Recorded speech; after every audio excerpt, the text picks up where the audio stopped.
Hello, everybody. Can you hear me? I hope you can. This is going to be a special live stream. I got a box in the mail today, and it contains For Better or For Worse, Volume 5. And I have been waiting for this for a long time. It's already been out for a week, and I haven't been able to get my copies yet.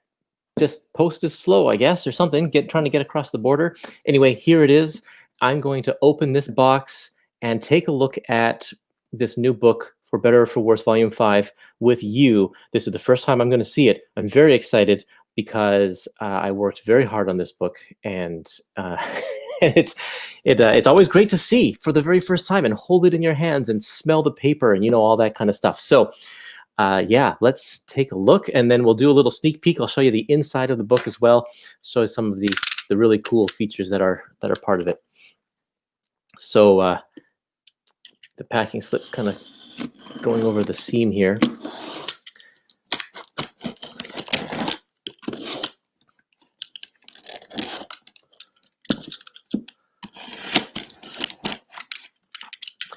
This is straight from IDW's warehouse.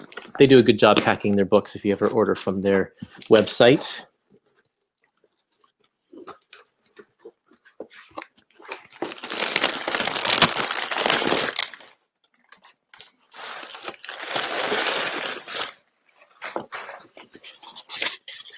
They put these little things in here because I got 5 copies, author copies. Oh, they're heavy. Got to get a higher grip. I have to turn it on its side, I think. Let it fall out.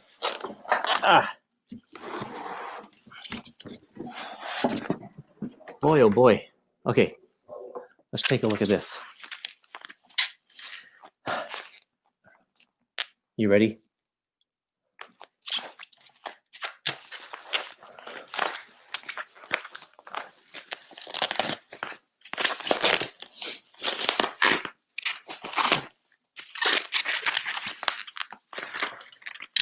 Come on.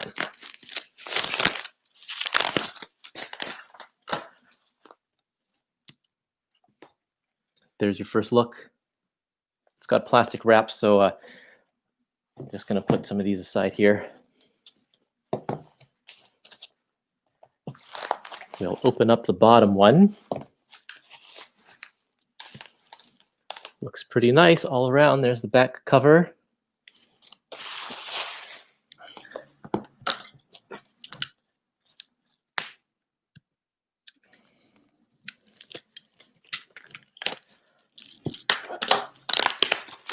This book covers 1993 to 1996. Half of 1993 is in Volume 4, and the rest of 1993, and then, yeah, the full years of 94, 95, and 96 are all in this book here. My light is too harsh. See if I can turn this down a little bit.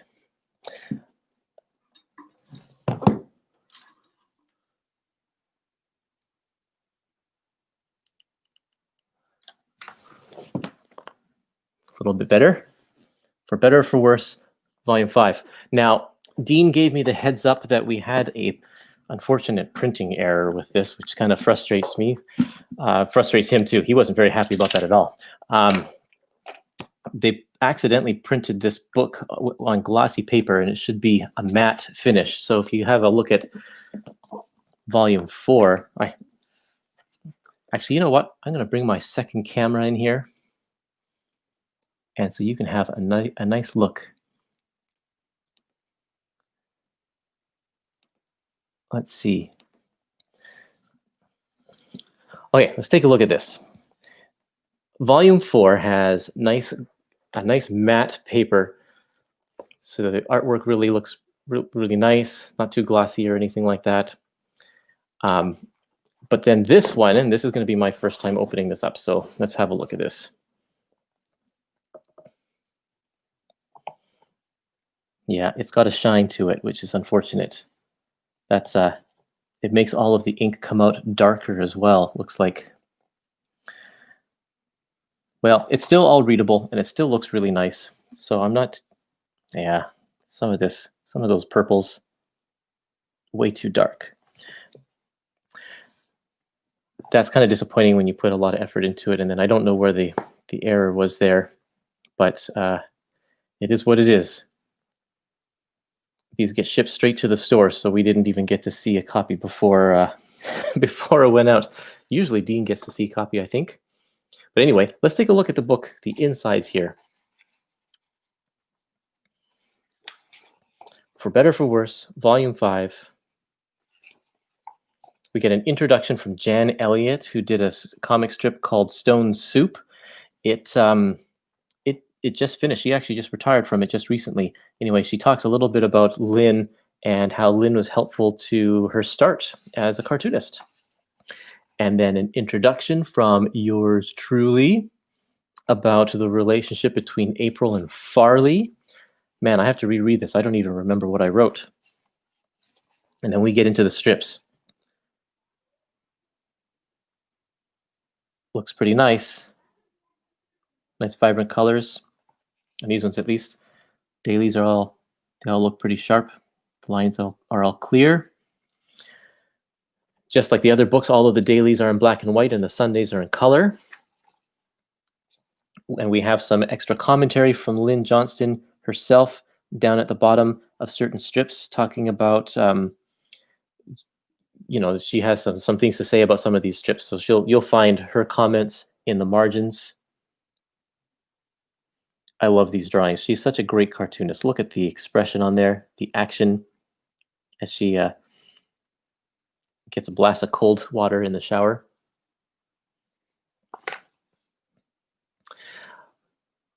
Catherine says, will they reprint it and correct it in future editions? You talked about the paper quality. I would hope so. Definitely. Yes, we definitely will correct this in future editions. Unfortunately, there's nothing we can do about this particular edition. So everybody should still buy this, because if we don't sell out of this edition, then there won't be a second edition to fix. Yeah, so these cover the teen years for the end of the teen years for Michael. Actually, he's just graduating and he's starting a new job. He's going to go off to college in this book. And Elizabeth is going through high school. April is still a small child. In fact, she starts kindergarten in this book here. Yeah, so if you go later on, we can see Michael's college years where he grows a beard. I actually talk about that beard in my introduction as well.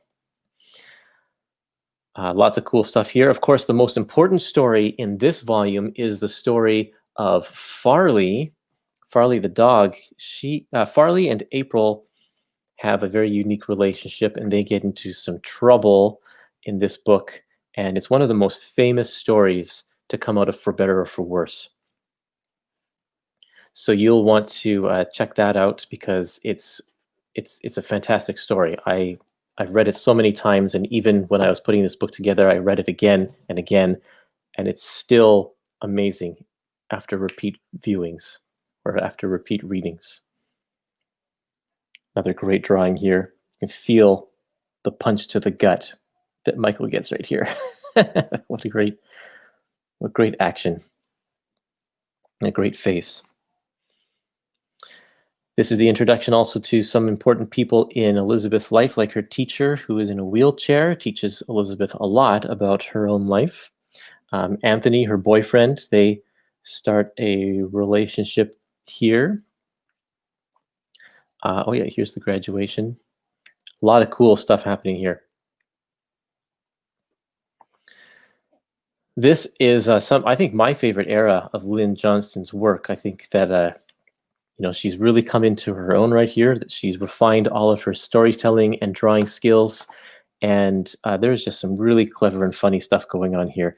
Of course, it does continue to improve and change in the future as the years go on into the 2000s. But this here is, I think, my favorite era. It also coincides with the peak period that I was reading it in the newspapers as well.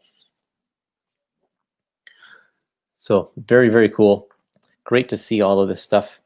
I got to recolor all of these Sundays here. So let me tell you, anytime that she had snow scenes and I had to do all this wispy stuff here and the color and all of the snow, it took a lot of time.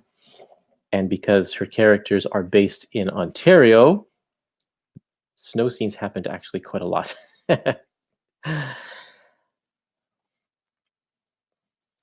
Yeah, and then as we move back to toward the back of the book here, characters get older. It's kind of weird reading these in such an accelerated pace, because the kids grow up. This is 3.5 years in one book. The kids grow so much in one book. Here, yeah, April turns 5 toward the end of this volume here.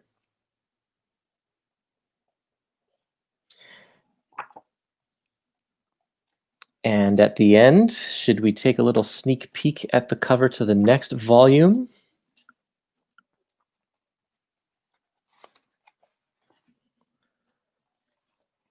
Coming up in volume 6. Here's the cover for volume 6. Nice little pizza party.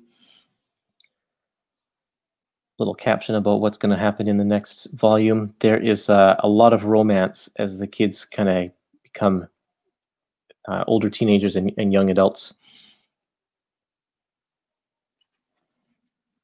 And then, of course, advertisements for other Library of American Comics books, biography, a little write-up on Lynn. And there we go. So there's the back cover again.